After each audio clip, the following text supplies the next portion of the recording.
Good morning, students. Today we are going to discuss about the last topic of this chapter, that is DNA fingerprinting.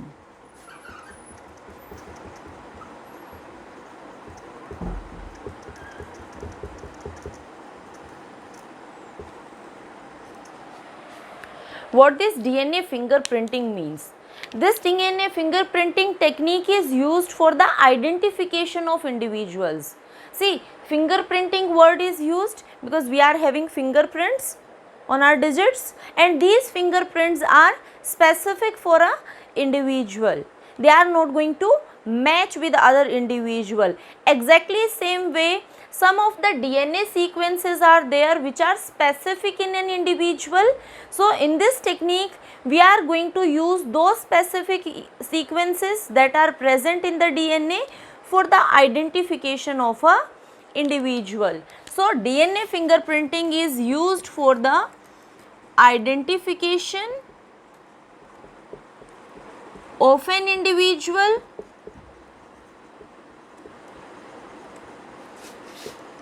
by determining specific DNA profile. This specific DNA profile is the sequences which are going to be specific for an individual. We are going to discuss which type of sequences these are. Now this DNA fingerprint technique, this was invented by Alec Jeffrey in 1977. So he was the individual who invented this technique, that is DNA fingerprinting.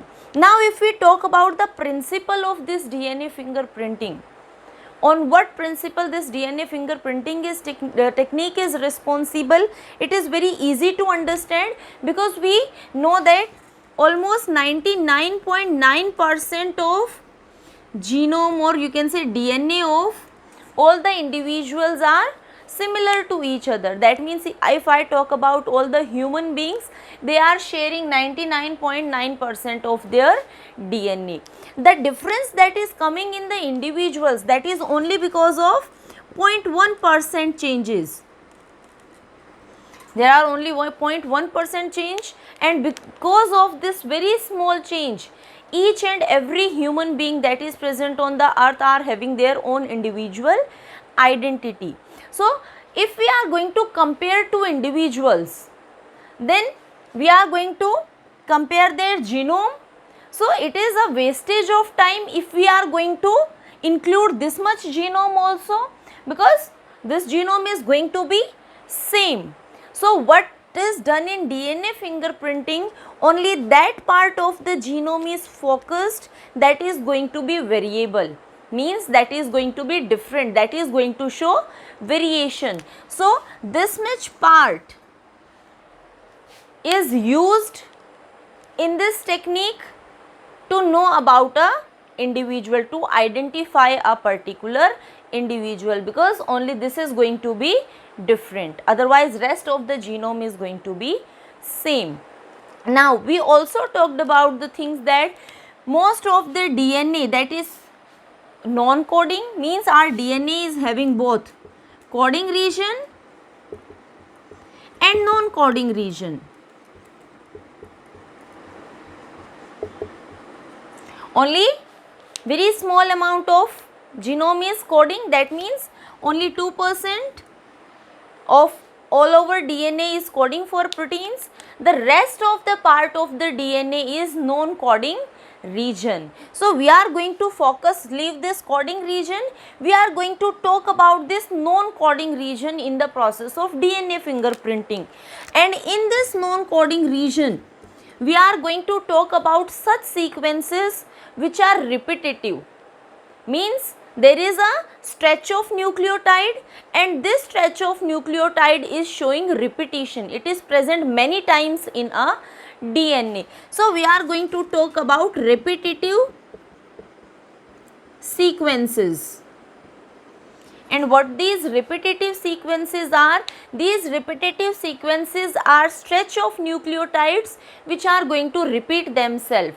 The number is going to vary in each, and the number of repetitions are going to vary in each and every individual. And this is what we are focusing on in the technique DNA fingerprinting. We are going to check the number of repetitions, because we already know that these number of repetitions are going to be specific in each and every individual. So all the individuals are having different numbers of these repetitive sequences except monozygotic twins.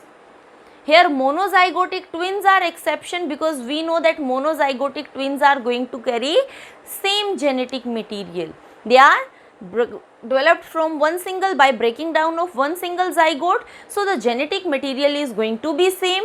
That means the repetitive sequences are also going to be same.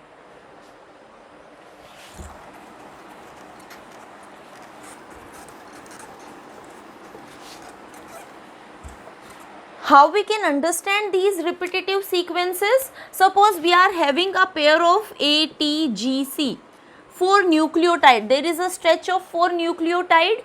If we are going to see this stretch of 4 nucleotide, it is going to be, suppose it is repetitive, then we are going to see it like this. So if I see this stretch of nucleotide, here it is repeated 4 times.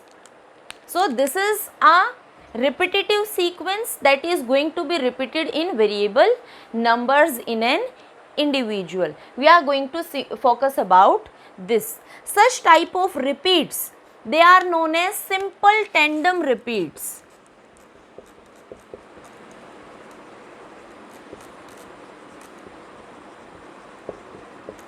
STRs. These are simple tandem repeats. Now these simple tandem repeats are going to form the satellite DNA.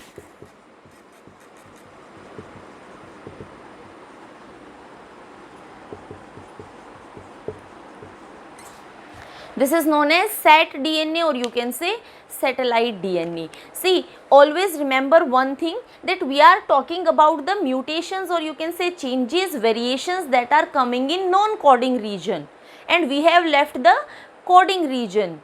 Always remember, if a mutation or change is coming in a coding region, that is going to affect a protein or enzyme, because coding region is always going to code for a RNA, protein or enzyme. But when a change is coming in non-coding region, that change is not going to show any type of effect, because that part of DNA is not coding for anything. So with generations, time to time, these mutations or these changes, they accumulate, and because of this accumulation, lots of changes or variations are occurring in the non-coding region. And in non-coding region also we are talking about the repetitive sequences. So when DNA is separated on the basis of density gradient centrifugation,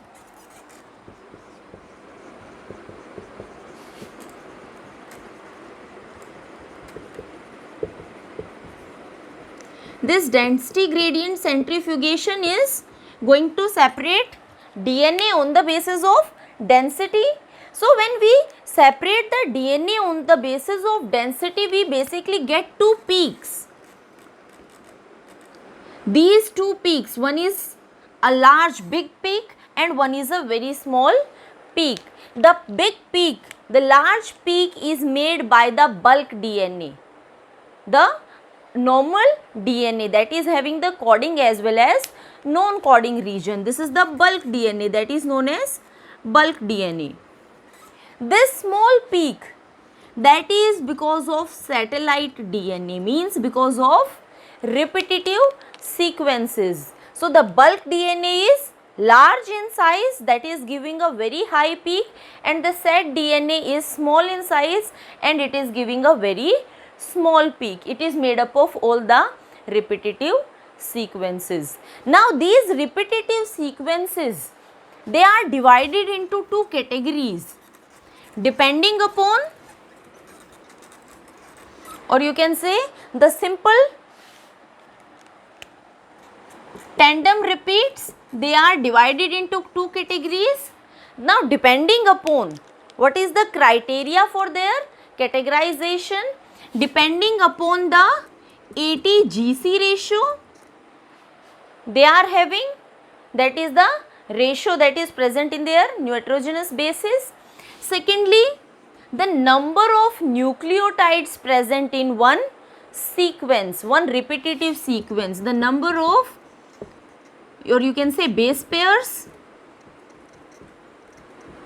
present in a repetitive sequence, and the third is how many times they are repeating, the number of repetitions.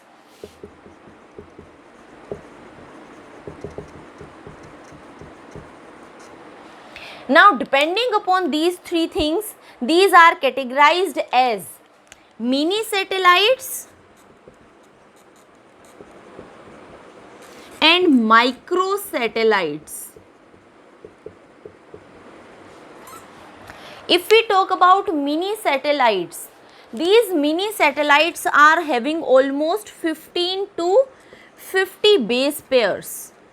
These are the number of base pairs that are present in mini satellites, and the number of repetitions they are going to show that can vary to 1000 times, means 1000, more than 1000 times they are going to repeat themselves. So the number of repetitions is almost 1000 times. These are known as mini satellites. Now these mini satellites are used for DNA fingerprinting, and these mini satellites, they are known as VNTRs. These VNTR, the word VNTR stands for variable number of tandem repeats. We are saying variable number because we know that in each individual the number is going to vary. That's why we are saying variable number of tandem repeats. The synthetic VNTRs, the VNTRs which are synthesized in labs, they are going to show high level of polymorphism, and these VNTRs are used as probes. We will talk about what are probes and how these probes are functioning. Basically, the scientists are going to take small stretch, that will be a VNTR, the sequence that is going to show repetition, and they radio label that stretch of nitrogenous base. So they are going to use a radio labeled probe, that is used as a probe because that stretch of nitrogenous bases, or you can say base pairs, is going to bind with its complementary sequence. So that's why it is known as a probe, and it is radio labeled, so it can easily be visualized. That's why it is radio labeled. So we will see how these VNTRs are used in the process of DNA fingerprinting. The other type of repetitive sequences which are found are microsatellites. In microsatellites, the number of base pairs are less. It is almost 8 to 10 base pairs are present in microsatellites, and number of repetitions they are going to show is almost 10 to 100 times. So almost for these times there will be number of repetitions that are present in the microsatellites. So we are going to talk about, in the whole process we are going to talk about these mini satellites, how these mini satellites are involved in the process of DNA fingerprinting. See, here I used one word, that is polymorphism. What this word polymorphism stands for?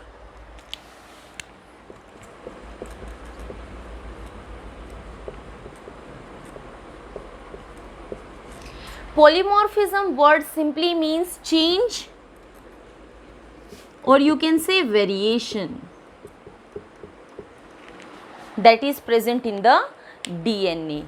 Now if we talk about change, the change can occur in one single position also, like we saw about there is change in only one nucleotide, single nucleotide polymorphism, or the change can occur in a long stretch of DNA also. When we are talking about that VNTRs are going to show polymorphism, that simply means that the number of repeats are going to change in each and every individual. That's why we are saying that there are VNTRs which are going to show high level of polymorphism. Means when we are going to compare the genetic material of each and every individual, there will be lots of difference that is coming in the repetitive sequences of all the different individuals. That's why they are showing polymorphism. Now let's talk about the source of DNA fingerprinting. From what sources we can do DNA fingerprinting? See, what we require for DNA fingerprinting is DNA, and DNA can be taken from any of the thing, from the blood of the individual, from the hairs of the individual, nail, or you can say sputum is there. So there are various sources from which DNA can be extracted. Now how this, when we have a sample, then how the process is going to take place? Let's talk about the complete mechanism. The first step that is done in DNA fingerprinting, the first step simply is the sample which we are having, whether we are having the blood of an individual, whether we are having the hairs, nails or skin sample, we have to extract out the DNA. DNA is present inside the nucleus of the cell and outside cell membrane is present. So we are going to break down the cell membrane and the DNA will be extracted out from the nucleus. The first step will be isolation of DNA from the sample.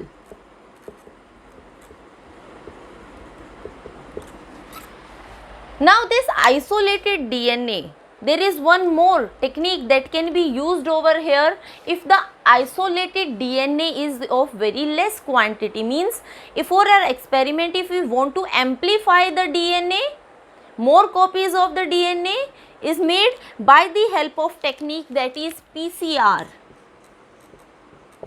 polymerase chain reaction. By the help of this technique that was discovered or that was invented by Kary Mullis, we can amplify the DNA. We can make multiple copies of the DNA strand.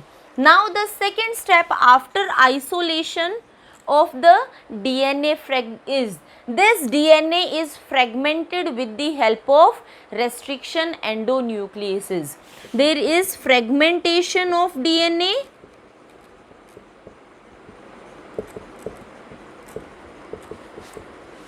with the help of restriction endonucleases.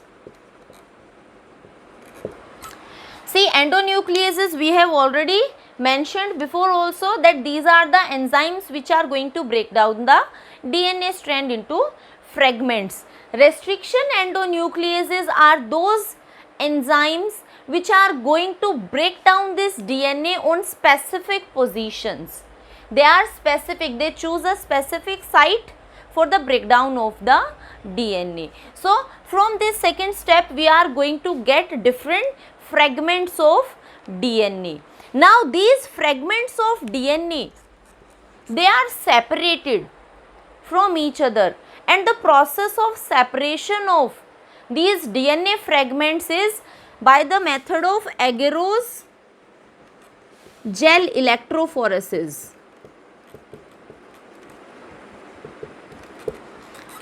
Simply gel electrophoresis is used to separate the DNA fragments. If I tell you a little bit about gel electrophoresis, simply a small equipment is there that is used for the process of electrophoresis, that is again having a cathode and anode. We are going to place DNA over here. So the sample will be placed over here This is the negative charge and positive charge. We know that DNA is negatively charged, it is going to move towards the positive charge. Now this DNA, this is a gel, agarose gel, that is having small pores. So this DNA is going to move through these small pores. Now movement is on what basis? Movement is simply on the basis of size.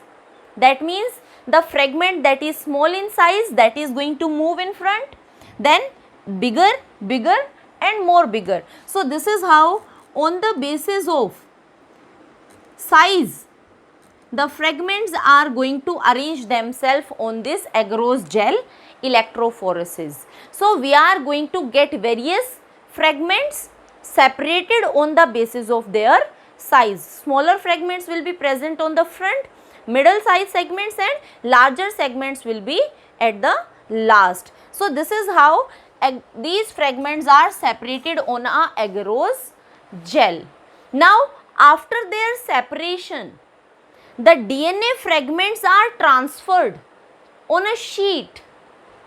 That sheet is either made up of nitrocellulose or it is made up of nylon. So there is transfer of these separated fragments are as it is transferred on a sheet, and that process is known as blotting. So next step after agarose gel electrophoresis is blotting. What is this blotting means? This blotting simply means the DNA fragments are transferred from this agarose gel onto a nylon or nitrocellulose membrane, that is more durable membrane.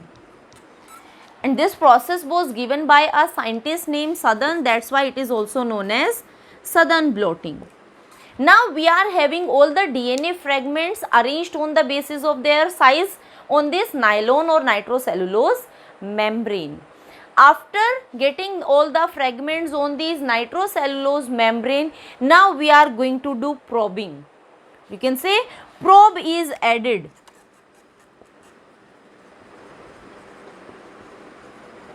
Probe is added on this nylon membrane, and what this probe is, we are using, again we are using VNTRs.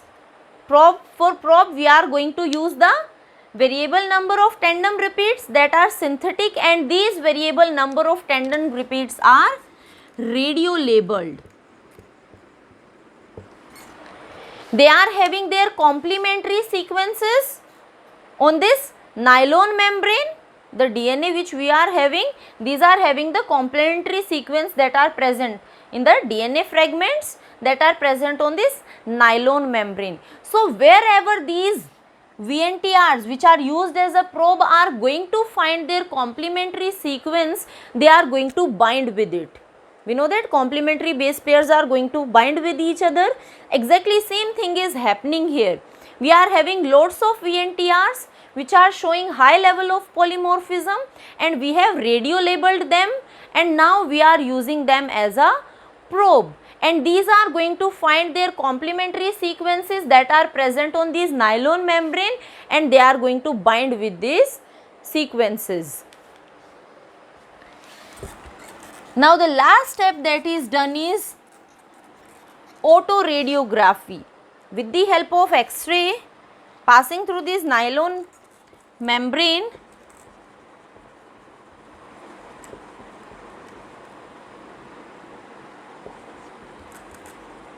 we can easily visualize the binding sequences because probes were radio labeled. So we are going to see those parts on which the probes are going to bind. So the number of tandem repeats, the number of repeated sequences will be find out by binding with the VNTRs, binding with the probes, that is known as autoradiography. This is how the whole process of DNA fingerprinting is done. Now when there is requirement of the process of DNA fingerprinting, mainly this process of DNA fingerprinting is used to solve a murder mystery, simply means in any of the criminal case, when we are having two suspects and we need to find out that who is the actual culprit. So we are going to use this process method of DNA fingerprinting. And in maternal, or you can say in paternal dispute also, when we need to find out the biological parents of a child, then also DNA fingerprinting is helpful. How? We simply know that we are going to inherit half of the chromosome from father and half of the chromosomes from mother. That means half of the sequences, the repetitive sequences are going to be same with the father, and half of the sequences will be same with that of mother. So the biological parents are going to show most of their sequences in common with the child. This is how the sequence, or you can say the process, is done. So let's study this with the help of a simple example. We are going to take an example of a criminal case. That means we are having two suspects and we are having a control, a sample with which we are going to match the DNA of the suspects. And more the matching we are going to get, that will be our real culprit. So say I am taking two individuals.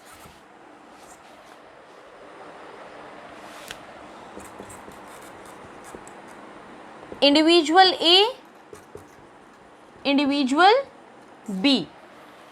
We are going to talk about almost 2-3 chromosomes.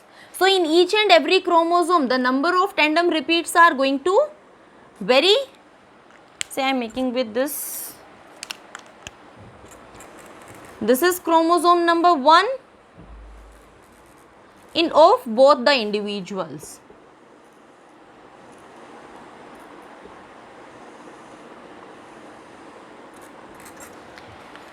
This individual is going to show some of the tandem repeats.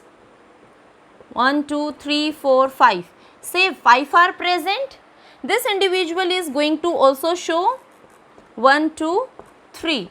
Some of the repeats on chromosome number 1. This is chromosome number 1. Here also we are having chromosome number 1. Some different number of repetitive sequences are present over here. 1, 2, 3, 4, 6, 7 and 8 are present. 5 are present on the second homologous pair.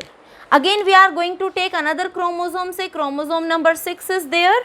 So chromosome number 6 is also having some of the repeats. So each and every chromosome is having the number of variable repeats, and these repeat, the number is going to be different.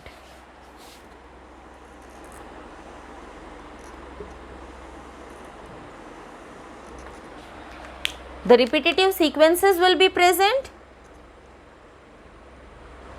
Say 4 are present, 4 are present over here.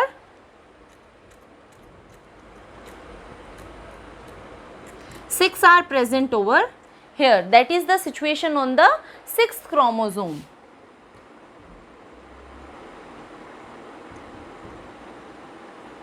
Or simply say 2 are present over here and 4, 5 are present over here. This is what we are getting. Now we are going to see the one more chromosome, that is chromosome number say 18. Same thing is there. These chromosome is also having the repetitive sequences in different number.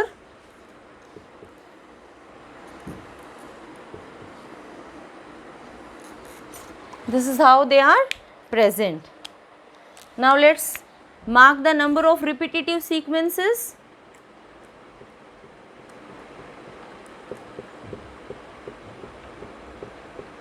Nine are there. Or you can say only 2 are there.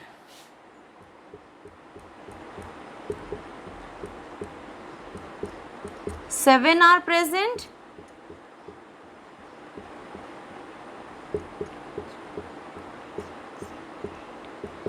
Nine are there. Now these are the repetitive sequences, and with whom we are going to compare it?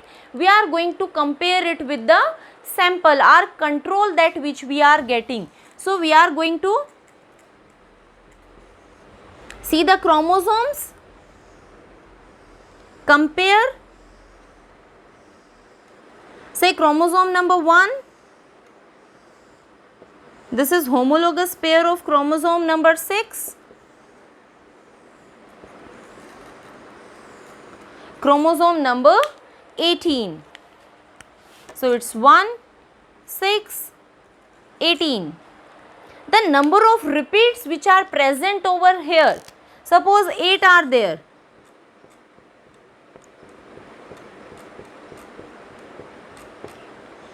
Eight are there. The second one is having, say, 5 are present. Now the second chromosome is also showing some of the repetitive sequences. Say it is having 2, and next one is having 6 are there. The another one is also going to have different repetitive sequences.